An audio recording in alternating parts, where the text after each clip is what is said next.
tapak kebun di tanah, terus melangkah meski suara lelah. Dan dalam sunyi suara jiwa tak pernah patah, menghadap badai darah meruah.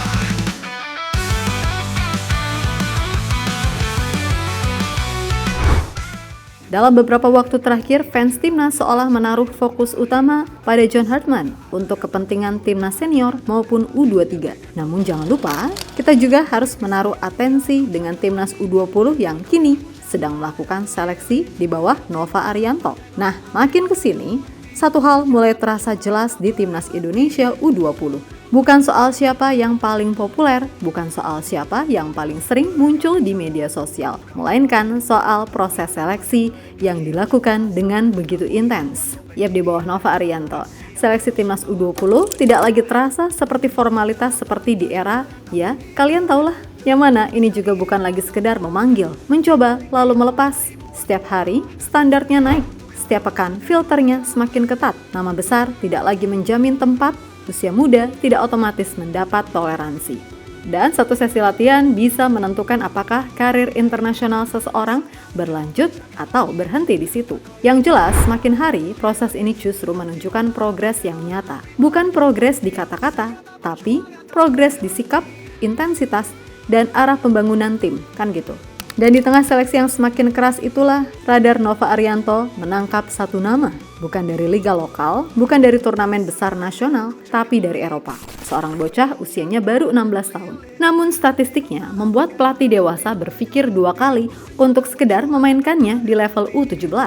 Yap, di usia 16 tahun, sepak bola seharusnya masih soal mimpi, masih tentang belajar, masih tentang salah posisi, dan masih tentang gugup ketika peluang datang. Di usia 16 tahun, kebanyakan pemain masih bertanya, apakah aku cukup bagus? Tapi anak ini tidak lagi bertanya, ia menjawabnya di papan skor. Gol demi gol, tanpa ragu, tanpa panik. Dan ketika namanya sampai ke meja analisis Timnas Indonesia U20, seorang pelatih yang terkenal keras, pelatih yang tidak mudah terkesan, pelatih yang percaya proses lebih daripada sekedar hype, yakni Nova Arianto. Diketahui berhenti sejenak, bukan karena usia, bukan karena paspor, tapi karena satu hal yang tidak bisa diajarkan, yaitu insting. Dan namanya adalah Gilani Dalman.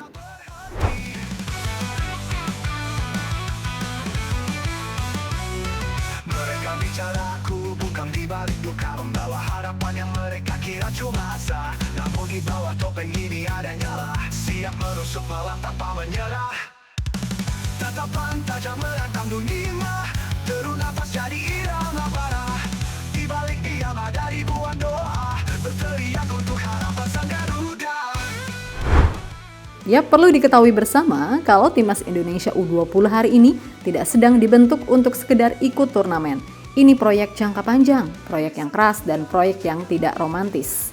Nova Arianto sejak awal tidak menyembunyikan pendekatannya. Ia tidak hanya mencari pemain yang hanya punya bakat, tapi ia mencari pemain yang bisa ditekan, bisa lelah, bisa jatuh dan tetap bermain benar. Karena di level internasional, yang bertahan bukan yang paling viral, tapi yang paling siap secara mental dan fisik. Dan dari filosofi itulah, nama Gilani Dalman akhirnya mulai masuk radar. Nah, bagi yang belum tahu, Gilani Dalman bukanlah tipe penyerang yang suka ribut. Ia bukan tipe pemain yang banyak gestur, gak banyak selebrasi, gak suka terlihat memaksakan diri. Tapi justru disitulah letak bahayanya. Lahir pada 17 November 2008, Gilani bermain di Belanda dan dikenal sebagai left winger. Namun, ia bukan winger konvensional yang hanya berlari menyusuri garis lapangan. Tapi Gilani adalah tipe inside forward modern. Ia dikenal aktif, suka masuk ke half space kiri, cerdas membaca jarak antar back, dan hampir selalu bergerak sebelum bola datang. Pergerakannya tidak menunggu peluang, tetapi ia menciptakan peluang itu datang sendiri dengan positioning. Inilah yang menjelaskan satu angka yang sulit dibantah.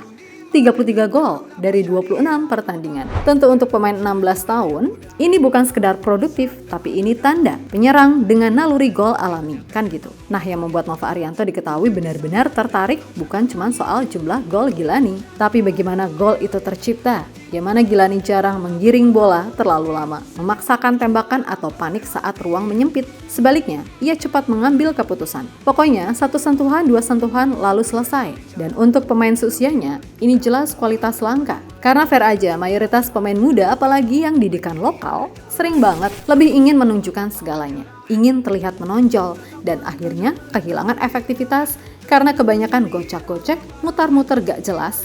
Sementara kontrol passing aja masih berantakan. Intinya, Gilani adalah tipe pemain sederhana, dan kesederhanaan itulah yang mematikan, kan gitu. Sebab dalam sistem Nova Arianto yang menekankan tempo tinggi, transisi cepat, dan tekanan konstan, striker tidak akan diberikan waktu berpikir lama. Dan Gilani secara natural sudah terbiasa bermain di ritme itu. Inilah mengapa meskipun baru 16 tahun, permainannya terasa jauh lebih dewasa. Langkah kecil tapak tebu di tanah, terus melangkah meski suara lelah. Dalam sunyi suara jiwa tak pernah patah, menghadap badai darah meruah. Di tengah bayang hegemoni menjerat, cahaya buta hilang arah melesat. Tak ada kata tunduk, tak ada kata lewat, hanya tekad menggulung langit penat. Demi sang Garuda ku cakar langit, tak goyah hujan badai melilit. Hati membara bagai bara api menyulut, tiangku senjata perjuangan tak berhenti. Mereka bicara, aku bungkam di balik duka, membawa harapan yang mereka kira cuma asa. Namun di bawah topeng ini ada nyala, siap penusuk malam tanpa menyerah. Tatapan tajam menantang dunia, deru napas jadi irama bara. Di balik diam ada ribuan doa, berteriak untuk harapan sang Garuda. Demi sang Garuda ku cakar langit, tak goyah hujan badai melilit.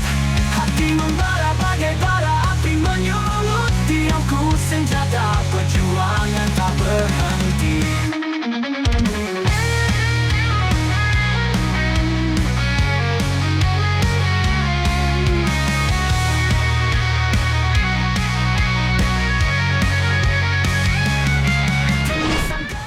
Sementara itu, di balik statistik dan analisis selalu ada satu pertanyaan besar setiap kali muncul talenta diaspora. Mau atau enggak? Kan gitu. Dan Gilani Dalman menjawabnya tanpa ragu. Yap, Gilani diketahui memiliki darah Indonesia dari sang kakek yang berasal dari Nusa Laut, Maluku. Sementara dari pihak ayah, ia memiliki keturunan Curaçao. Lalu saat ditanya soal kemungkinan membela timnas Indonesia, jawabannya singkat dan lugas. Yes, of course. Sebagaimana dikutip dari akun Bola First 24, tidak menggantung, tidak diplomatis, sebuah jawaban sederhana dengan dampak yang besar. Karena itu berarti pintu bukan hanya terbuka, tapi pintu udah diketuk dari dalam, dengan darah Maluku yang mengalir dari garis keluarganya, dan pilihannya sebenarnya tidak sedikit. Gilani secara sadar menaruh Indonesia di dalam peta masa depannya. Dan bagi Nova Arianto, ini bukan detail kecil. Pelatih sekeras Nova jelas tidak ingin memaksa pemain. Ia ingin pemain yang datang karena ingin. Dan Gilani sudah menjawab sendiri, kan gitu. Karena kembali lagi, kalau pemainnya jago, terus dia mau membela Indonesia, ya kali mau ditolak, kan gitu. Toh berabad-abad kita ngandelin para pemain lokal didikan kompetisi dalam negeri. Nyatanya juga gitu-gitu aja kan? Fair aja. Bukan merendahkan, tapi ini memang fakta. Tiangku senjata perjuangan tak berhenti. Mereka bicara, aku bungkam di balik duka, membawa harapan yang mereka kira cuma asa. Namun di bawah topeng ini ada nyala, siap penusuk malam tanpa menyerah.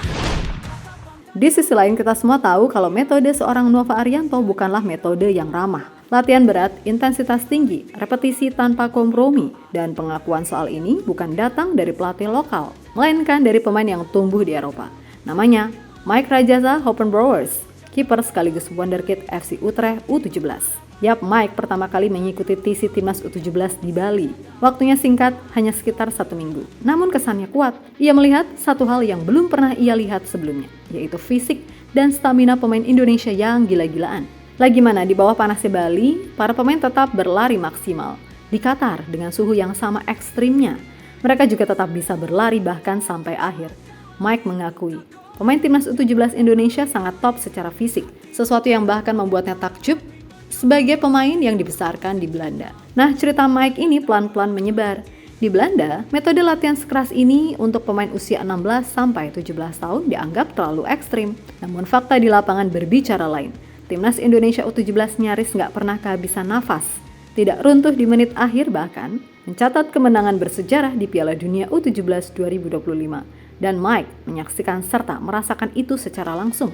Yap, dalam hal ini Mike menyimpulkan satu hal penting. Pemain diaspora unggul mungkin lebih unggul dari sisi taktikal, pemahaman ruang, dan decision making. Tapi para pemain didikan lokal bisa dibilang unggul dalam hal daya juang, mental ngeyel, serta pastinya kecepatan. Tentu saja jika semua hal tersebut tadi bisa digabung jadi Demi sang Garuda ku jaga langit, tak goyah hujan badai melilit. Hati membara bagai bara api menyulut, tiangku senjata perjuangan tak berhenti. Mereka bicara, aku bungkam di balik duka, membawa harapan yang mereka kira cuma asa. Namun di bawah topeng ini ada nyala, siap menusuk malam tanpa menyerah. Tatapan tajam menantang dunia, deru napas jadi irama bara. Di balik diam ada ribuan doa, berteriak untuk harapan sang Garuda. Demi sang Garuda. Yap, terlepas dari apapun intinya, Nova Arianto bukan pelatih yang hobi mencari sensasi. Terus Gilani Dalman bukan pemain yang mencari panggung. Namun ketika metode keras bertemu bakat murni yang lahir bukan kontroversi, melainkan generasi yang walah just cheese. Dan mungkin di usia yang masih sangat muda, Gilani Dalman sedang berdiri di depan pintu masa depan sepak bola Indonesia bersama talenta-talenta lainnya. So yang jelas buat semua elemen timnas tetap semangat dan sukses selalu. Oke, kita Garuda.